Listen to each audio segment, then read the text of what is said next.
Hello my sweet and lovely viewers, তো কেমন আছো তোমরা সবাই?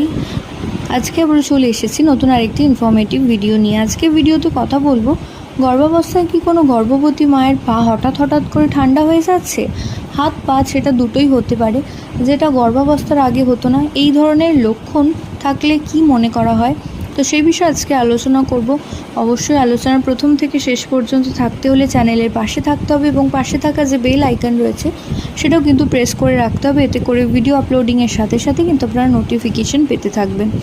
তো গর্ভাবস্থায় যে এই পা ঠান্ডা হয়ে যাওয়া বা হাত ঠান্ডা হয়ে যাওয়া, এটা যদি গর্ভাবস্থার আগে কখনো গর্ভবতী মায়ের ছিল না, কিন্তু গর্ভাবস্থার পর যদি দেখেন এই ধরনের লক্ষণ প্রকাশ পাচ্ছে, তো সেক্ষেত্রে আপনারা ধারণা করে নিতে পারেন যে গর্ভের আগত সন্তানটি একটি ফুটফুটে পুত্র সন্তান আসতে চলেছে।